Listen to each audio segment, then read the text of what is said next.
하나님과 교제한 이후에 출애굽기 2장 11절. 우리의 꿈이 하나님의 비전이 되는 과정. 모세는 하나님께 부르심을 받기 전 민족이 당하는 고통을 보고 정의감에 불타올라 애굽 사람을 죽였습니다. 하지만 하나님은 모세에게 있었던 그의 개인적인 정의감을 사용하지 않으셨습니다. 오히려 정의감으로 겪어야 했던 40년간의 광야 시간을 지나고 나서야 모세를 부르셨습니다. 처음에 모세는 자신이 백성을 구원할 사람이라고 깨달았지만 그는 먼저 하나님에 의해 훈련되고 연단받아야 했습니다. 그는 개인적인 면에서 볼 때 옳았지만 하나님과의 교제를 배우기 전까지는 그 사역을 감당할 수 있는 사람이 아니었습니다. 하나님께서 우리를 개인적으로 부르신 것은 분명합니다. 그러나 그것만 가지고는 우리를 사용하지 않으십니다. 오히려 개인적 부르심의 좌절을 통해 하나님과의 인격적인 관계가 형성될 때 그 부르심이 더욱 빛나도록 사용될 수 있습니다. 좌절의 시간에 하나님과의 개인적 만남의 시간이 찾아옵니다.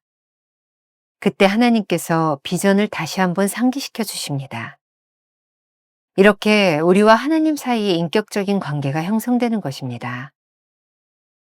우리는 하나님을 위한다고 하면서 내 마음대로 개인적으로 노력하는 것이 무례한 것임을 배워야 합니다. 자신의 개인적인 노력은 하나님과의 인격적인 관계에 의해 불이 붙어야 합니다. 우리는 하나님께로부터 비전을 받을 때 something, 무엇인가 될 것이라고 기대합니다. 그러나 그 비전에 착수하는 순간 40년 광야 생활과 같은 nothing, 아무것도 아님을 경험하는 시간이 옵니다. 그제야 배우는 것이 있습니다. 주님이 나에게 원하시는 것은 주님이 나의 everything, 모든 것이 되어주신다는 사실을 깨닫는 것입니다. 자신의 개인적인 면에 집중해 비전을 실현하려고 하면 하나님과 보조를 맞출 수 없습니다. 모세가 그랬던 것처럼 우리의 인생은 좌절의 시간을 통해 하나님과의 인격적 만남과 성숙으로 나아갑니다. 김병삼 목사의 매일 만나 365, 오늘은 10월 13일 하나님과 교제한 이후에, 이런 제목으로 말씀을 나누겠습니다. 오늘의 주제는 우리의 꿈이 하나님의 비전이 되는 과정입니다. 우리는 어제 묵상을 통해 하나님과 보조를 맞추는 것이 얼마나 어려운 일인지를 배웠습니다. 하지만 하나님의 위대함에 우리가 보조를 맞추기 시작하면서 겪는 좌절은 결코 실패가 아닙니다. 그 시간들을 통해 우리는 하나님과 동행하는 법을 배우기 때문입니다.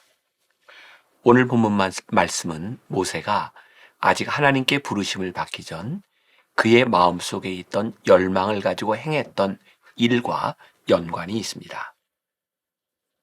자기 민족이 고통당하는 것을 보고 정의감에 불타올라 애굽 사람을 살인하는 이야기가 나옵니다. 하지만 하나님은 모세에게 있었던 그의 개인적인 정의감을 사용하지 않으셨습니다. 오히려 모세가 그의 정의감으로 인해 깊은 좌절 가운데서 40년간의 광야 시간을 지나고 나서야 하나님께서는 친히 모세에게 나타나셔서 이스라엘 백성을 구원하라고 말씀하셨습니다. 이때 모세는 절망 가운데 매우 낮아진 상태에서 내가 누구이기에 가리이까? 라고 하나님께 묻습니다.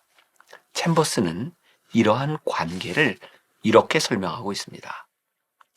처음에 모세는 자신을 구원할 사람이라고 깨달았지만 그는 먼저 하나님에 의해 훈련되고 연단받아야 했습니다. 그는 개인적인 면에서 볼 때 옳았지만 하나님과의 교제를 배우기 전까지는 그 사역을 감당할 수 있는 사람이 아니었습니다. 오늘 말씀의 제목이 원문에서는 조금 길게 표현되어 있고요. 오늘 우리가 보고 있는 책 제목과는 조금 다르게 되어 있습니다. 영어로는 Individual Discouragement and Personal Enlargement라고 되어 있어요. 이렇게 해석이 될 것 같죠? 개인적인 실패와 그리고 관계의 확장. 이렇게 번역하면 어떨까요? 하나님이 우리를 개인적으로 분명하지만 그것만 가지고는 하나님이 우리를 사용하시지 않습니다. 오히려 개인적인 부르심의 좌절을 통해 하나님과의 인격적인 관계가 형성될 때 그 부르심이 더욱 빛나고 확장되도록 사용하실 수 있다는 말이죠. 자, 우리의 신앙에 적용해 볼까요? 우리도 모세처럼 아직은 분명하지 않은 부르심 가운데 살아갑니다. 나는 분명히 부르심에 합당하게 살아간다고 생각하지만 철저하게 무시당하는 것처럼 느껴지기도 합니다. 마치 광야에서 10년 도망자로 살았던 모세처럼 말이죠. 그런데 바로 그 순간을 통해 하나님과의 개인적 만남의 시간이 찾아옵니다. 그 시간을 통해 하나님께서는 그 부르심의 비전을 다시 한번 상기시켜 주십니다. 그리고 좌절 가운데 이렇게 말하죠. 오 주님, 제가 누구인데 가겠습니까? 그러면 주님께서 이렇게 말씀하십니다. 스스로 있는 자가 나를 너희에게 보내셨다 하라. 이렇게 우리와 하나님 사이에 인격적인 관계가 형성되는 것입니다. 그리고 이러한 과정을 챔버스는 이렇게 설명하고 있습니다. 우리가 하나님을 위한다고 하면서 내 마음대로 개인적으로 노력하는 것이 무례한 것임을 배워야 합니다. 그리고 그 다음 아주 중요한 사실인데, 자신의 개인적인 노력은 하나님과의 인격적인 관계에 의해 불이 붙어야 합니다. 나침반 출판사의 홈페이지 큐티 365일 섹션에 올라온 글의 일부분인데, 무디 선생님은 생애를 3가지 단계로 묘사했습니다. 우리에게 주는 교훈이 아주 크죠. 첫 번째 그의 생애 단계를 something의 단계로 모세가 왕자로 있을 때를 구분합니다. 이때 모세는 자신이 뭔가를 할 수 있는 대단한 인물로 여깁니다. 두 번째 그의 단계는 nothing이죠. 이 단계에서 그는 40년간 히브리 목자로 있으며 광야의 삶을 삽니다. 자기 자신이 아무것도 아닌 부족한 종이라는 것을 깨닫게 되는 순간이죠. something에서 nothing으로 변화됐습니다. 세 번째 단계의 모세의 인생은 everything입니다. 이 단계는 그의 인생의 절정기라 불리는데, 이때 모세는 아무것도 아닌 자라 할지라도 전능하신 하나님이 들어 쓰시면 권능자, everything이 될 수 있다는 것을 깨닫게 됩니다. 하나님이 사용하신 모든 사람들을 보면 처음에는 지극히 평범한 질그릇에 불과하였습니다.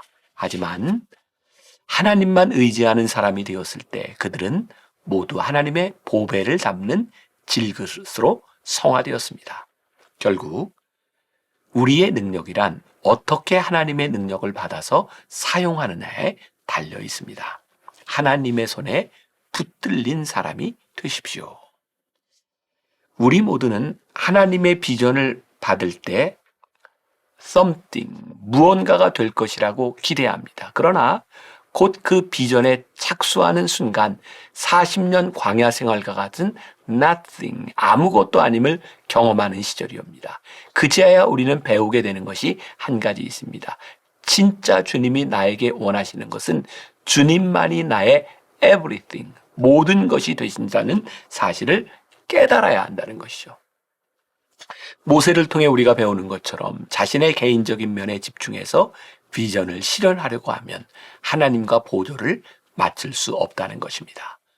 모세가 그랬던 것처럼 우리의 인생에는 좌절의 시간을 통해 하나님과의 인격적 만남과 성숙으로 나아가게 됩니다.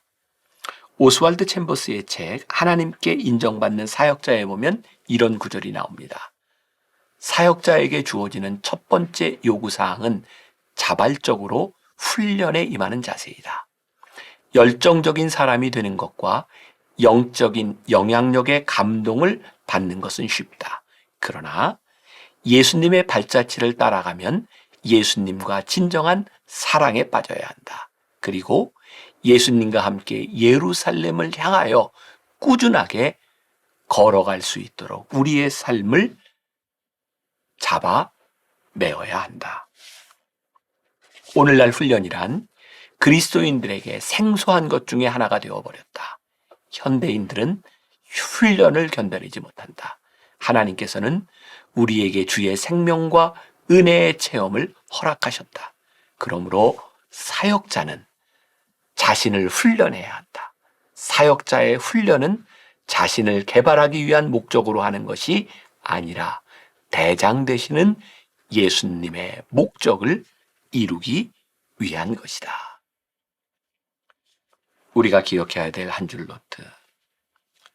하나님과의 친밀한 교제를 통해서만이 개인적인 꿈이 하나님의 비전으로 사용될 수 있습니다. 오늘 우리에게 이런 질문을 한번 던져봅시다. 무디 목사님이 이야기했던 세 가지 단계, something, nothing, everything. 당신은 지금 어느 단계에 있습니까? 기도하겠습니다. 오늘 모세를 통하여 우리들에게 주시는 귀한 교훈이 있습니다. 우리들의 꿈이, 나의 개인적인 비전이 나에게서 머물 때 하나님은 그것을 사용하실 수 없다는 것. 때때로 훈련의 시간을 통하여 우리들이 완전히 깨어질 때, 우리의 비전이 하나님의 것이 될 때, 하나님의 전능하신 손길이 우리들에게 임할 때 하나님이 우리를 사용하실 수 있다는 것을 깨닫게 하셨습니다. 우리는 지금 어디에 있습니까? 지금 우리들이 훈련받고 있다면 그 시간들을 통하여 하나님 앞에 온전히 쓰임받을 수 있는 에브리띵의 단계로 나아갈 수 있는 주의 거룩한 백성들이 되게 하여 주옵소서. 예수님의 이름으로 기도했습니다. 아멘. 하나님과의 친밀한 교제를 통해서만 개인적인 꿈이 하나님의 비전으로 사용될 수 있습니다.